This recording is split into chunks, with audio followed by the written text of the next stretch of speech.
Agradezco mucho a la secretaria del Trabajo, Luisa María Alcalde, que me tome la llamada telefónica. ¿Qué tal, secretaria? ¿Cómo está? Buenos días, Pascal, con el gusto de saludarte a ti y a tu auditorio. Bueno, pues el mayor aumento al salario mínimo por lo menos en la historia de la que se tiene registro, pasará de 102.68 a 123.22 pesos diarios en todo el país, salvo en la franja fronteriza norte. Cuénteme un poco cómo surgió la posibilidad de realizar este aumento.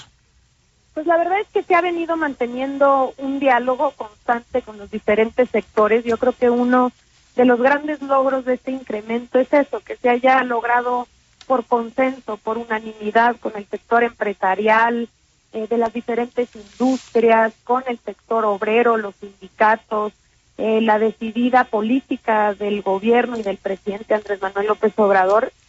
Se generó finalmente las condiciones para continuar con la ruta que se inició desde este año. Recordemos que este año pues hubo un incremento del 16% y al doble en la frontera, es decir, se incrementó el 100% en la frontera. Ahora continuamos por esa ruta de recuperación para incrementar 20% a nivel general y 5% en la frontera. Entonces, después de mucho diálogo, después de análisis, se consiguió, ¿no?, continuar en el entendido de que es en beneficio de los que menos ganan en este país, de mujeres y hombres que trabajan la jornada entera, pero que no alcanzaba ni siquiera para lo más indispensable, ni siquiera para la canasta básica, para la persona que trabaja, ya no digamos para sus hijos, sus dependientes económicos. Entonces, estamos contentos, creemos que son pasos firmes hacia adelante, pero también entendemos que para poder recuperar todo lo perdido después de años y décadas de una política de contención salarial que finalmente, pues, digamos, provocó la pérdida del 73% del poder adquisitivo, pues esto es un avance, pero todavía hay camino por recorrer. ¿Es sostenible en el mediano, largo plazo este tipo de aumentos? Porque entiendo que van a continuar. ¿Se ha medido bien el efecto sobre la inflación y sobre la salud de las empresas que pagarán ahora este salario mínimo? Sí, se ha venido monitoreando y finalmente me parece que los resultados de este año, después del incremento que, como decía, fue de 100% en la frontera y 16% a nivel general, sí, nos permiten entender que pues todos esos prejuicios, estos grandes fantasmas que durante muchísimos años siempre fueron lo central de van a haber, vamos a disparar la inflación, va a haber un caos económico si se incrementa el salario mínimo. Año tras año escuchamos esos argumentos para justificar una política de contención. Entonces, me parece que los resultados que se obtuvieron este año, que han sido monitoreados por distintos sectores, pero sobre todo acá en el seno de la Comisión Nacional de Salarios Mínimos, nos permiten dar estos incrementos. Es decir, no hubo un efecto inflacionario, como tú sabes, tenemos inflaciones pues, de las más bajas en los últimos 4 años, y sí tuvo un impacto positivo en diferentes cuestiones. Por ejemplo, en el salario promedio de las mexicanas y los mexicanos hubo un incremento, no solamente entonces en el salario mínimo, sino en el salario que ganan otros trabajadores, y también logramos ver cómo reactivó el consumo, cómo aumentaron las ventas minoristas, cómo en noviembre vemos los reportes de las tiendas departamentales que incrementaron sus ventas en 10%. Es decir, el hecho de que la gente gane más y tenga más dinero en el bolsillo, pues permite también reactivar la economía local y el mercado interno. ¿Qué tanto pues está preocupado el gobierno por pues la baja creación de empleos? Y también, de acuerdo con cifras que yo pude revisar de Coneval y de INEGI, pues la desaparición de un porcentaje importante de puestos de trabajo de quienes ganan arriba de los 3 salarios mínimos. ¿Qué tan preocupado está el gobierno por esto? ¿Qué tanto se está atendiendo este tema, secretaria?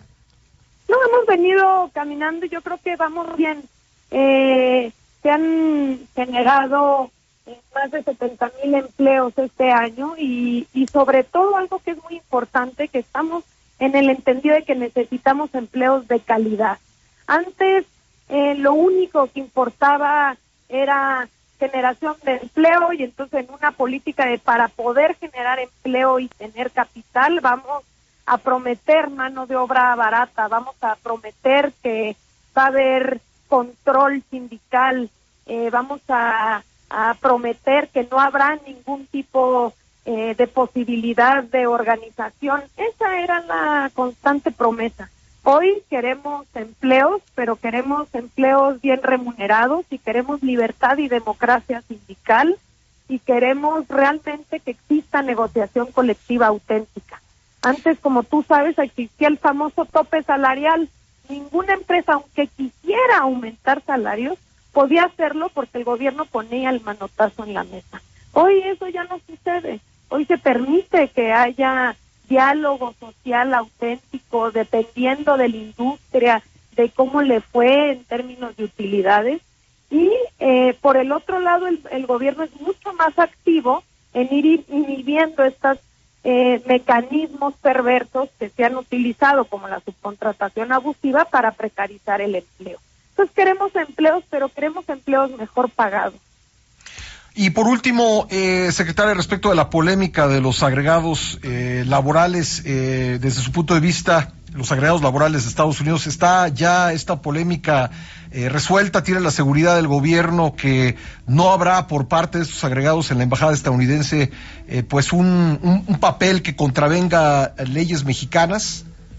Así es, como tú sabes, ya se ha venido aclarando esa circunstancia y lo que había venido diciendo el gobierno, es decir, no se va a permitir algo que no sea de ida y vuelta, unos inspectores que no hayan sido acordados, pero me parece que ya se fue aclarando y que estamos en el marco de lo que se acordó en el tratado comercial. Es importante destacar que este tratado comercial se modernizó y ya no nada más importa lo comercial, también ahora importa lo laboral y lo social, cosa que se había dejado a un lado en el TLC. Entonces, me parece importante que existan estos mecanismos de ida y vuelta, no solo para México, también para empresas en Estados Unidos o empresas en Canadá que violen la libertad sindical y la negociación colectiva. En nuestro caso, pues primero habrá una investigación interna que se realizará por parte de México, de nuestras instituciones, y en caso de que se considere que no hay una reparación del daño o que no se actuó, pues entonces se crearía este panel para que pueda investigar y para que pueda en su caso sancionar si considera que hay una violación en este sentido. Pues muy bien, secretaria, le agradezco mucho que me haya tomado la llamada, muy amable. Hasta luego, un abrazo. Gracias, Luisa María Alcalde, secretaria del Trabajo. Son las 7:30.